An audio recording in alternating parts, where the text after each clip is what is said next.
Doctor मान सिंह, सह आचार्य भूगोल, राजकीय महाविद्यालय झुंझुनू। आज का विषय है एमए उत्तरार्ध भूगोल के लिए एग्रीकल्चरल फील्ड सिस्टम्स, कृषि भूमि प्रणालियाँ। कृषि भूमि का उपयोग विभिन्न क्षेत्रों में क्षेत्रीय विशेषता, प्राकृतिक बनावट व सामाजिक व्यवस्था के अनुकूल मिलता है। जैसा कि गहरी एवं विस्तृत कृषि पद्धतियों में होता है, इस प्रकार कुछ परिस्थितियों में किसान अपनी आवश्यकता एवं हैसियत के अनुसार कुछ भिन्न पद्धतियों का विकास कर लेता है तथा उनका प्रचलन धीरे धीरे आसपास के क्षेत्रों में बढ़ता जाता है। अपने खेतों में उपयुक्त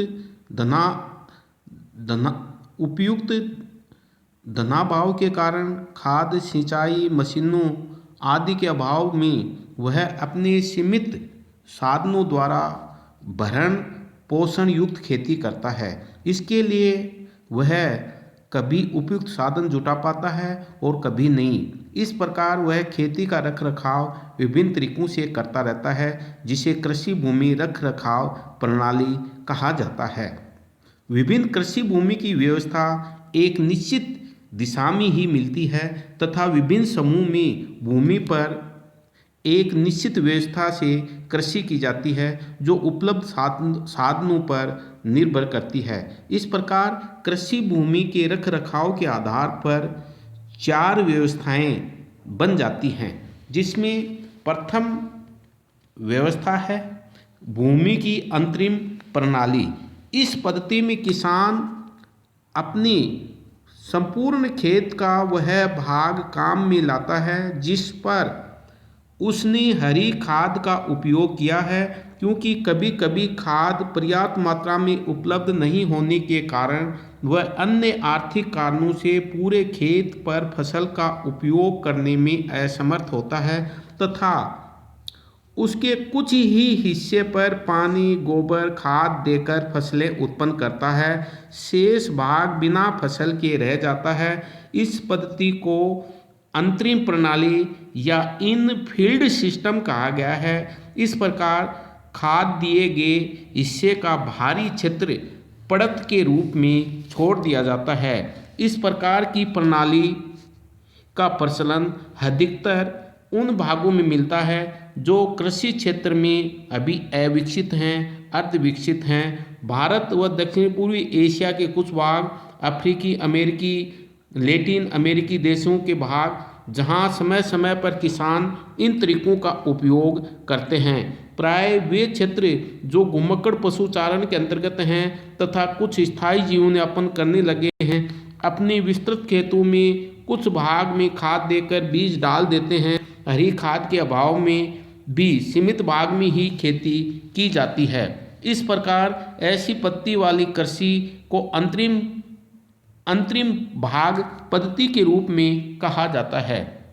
दूसरी पद्धति भूमि की बहिर्गमन प्रणाली, आउटफील्ड सिस्टम। इस पद्धति के अंतर्गत कृषक अपनी भूमि का उपयोग फसल बोकर करता है। वह उपयोग प्राय तभी संभव होता है जब पूरे क्षेत्र में मिट्टियों को उपजाऊ बनाने के लिए हरी खाद या अन्य खाद पर्याप्त मात्रा में उपलब्ध हो। यह खाद के रूप में भी हो सकता है। इसलिए प्राय वे क्षेत्र जो कृषि की दृष्टि से आर्थिक महत्व के होते हैं, कृषक भी सक्षम होते हैं, विभिन्न फसलों के अंतर्गत काम में लिए जाते हैं। जिन किसानों के पास पर्याप्त धन होता है, वे रासायनिक खाद, सिंचाई आदि सुविधाओं के द्वारा इस प्रकार की पद्धति के अंतर्गत संपूर्ण खेत का उपयोग कर लेते हैं। ऐसे क्षेत्रों में विभिन्न प्रकार की फसलें एक साथ या रोटेशन के साथ ली जा सकती हैं तथा खेत का कोई भी भाग व्यर्थ नहीं रहने दिया जाता है। इस प्रकार की कृषि में अंतरिम भागों के साथ साथ बाह्य भागों में पशुपालन की व्यवस्था भी विकसित कर ली जाती है। इस प्रकार बहिर्गमन कृषि प्रणाली के कारण विस्तृत कृषि का विकास भी हो गया है। धीरे धीरे ये क्षेत्र विस्तार में फैलते चले जाते हैं, लेकिन संपन्न किसान ही अपनी बड़ी जोतों का उपयोग करने में समर्थ होते हैं। इसलिए इस कृषि की अपनी कुछ सीमाएं हैं। तीसरी प्रणाली के अंतर्गत हम खुले खेत की प्रणाली को शामिल करते हैं। यह कृषि प्रणाली एक प्रकार की झूमिंग कृषि से मिलती जुलती है, क्योंकि इसकी विशेषताएं ऐसे ही प्राचीन कृषि के समान हैं, लेकिन ये क्षेत्र अपेक्षाकृत सीमित होते हैं। कुछ क्षेत्र जो कृषि के योग्य हैं, परंतु अन्य कारणों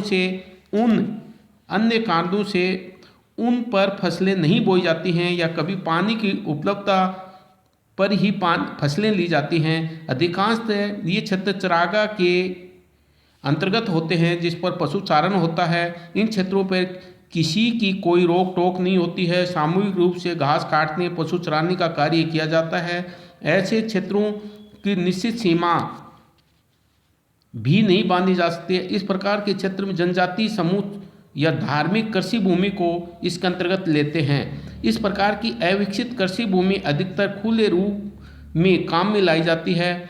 इसे खुली खेत प्रणाली के रूप में जाना जाता है। जनजातियों में इस प्रकार की व्यवस्था सामान्य रूप से देखने को मिल जाती है, जहां पर सामान्य रूप से जनजाति व्यक्ति अपने भरण पोषण के लिए वन्य क्षेत्रों को साफ करता है। साफ करने के बाद में जो झाड़ झंकार या पेड़ पौधे होते हैं उनको जला करके राख करता है। राख को बिखेरता है। बिखेरने के बाद में उसके ऊपर फसलें बोता है। 2-3 साल तक वह बोता है। बोने के बाद में जब 2-3 साल में जो मक्का जैसी फसलें बोता है, और जैसे ही मक्का के लिए आवश्यक पोषक तत्व उस ज़मीन में कम हो जाते हैं, तो वहाँ पर मक्का की फसल नहीं हो पाती है। मक्का की फसल जब नहीं हो पाती है तो उसको छोड़ करके दूसरे स्थानों पर मक्का की फसल लेने के लिए पुनः वन्य क्षेत्रों को साफ करते हैं, जलाते हैं, राख को मिट्टी मिलाते हैं। इस प्रकार की कृषि एक प्रकार से झूमिंग कृषि के रूप में जानी जाती है, जिसे हम स्थानांतरित कृषि के रूप में भी जानते हैं। चौथी प्रणाली के अंतर्गत बंद कृषि भूमि प्रणाली के रूप में देखते हैं। कृषकों के द्वारा फसली भूमि को अपनी अपनी जोतों के अनुसार भी खेतों के अनुसार सीमा बांध कर निश्चित कर दिया जाता है। इसे बंद कृषि भूमि कहा जाता है। इस प्रकार इस प्रणाली में किसान अपनी पसंद की फसलें बोता है। बाहरी रूप से आना जाना या किसी का हस्तक्षेप नहीं होता है। इसमें किसान अपनी भूमि का स्वयं मालिक होता है, जिसकी देख रेख तथा व्यवस्था वह स्वयं करता रहता है। अधिकतर गहरी कृषि प्रणाली ऐसी ही प्रणाली का रूप है। अपने खेतों की सुरक्षा के लिए किसान आसपास में उपलब्ध साधनों का उपयोग या चारदीवारी के रूप में करता है।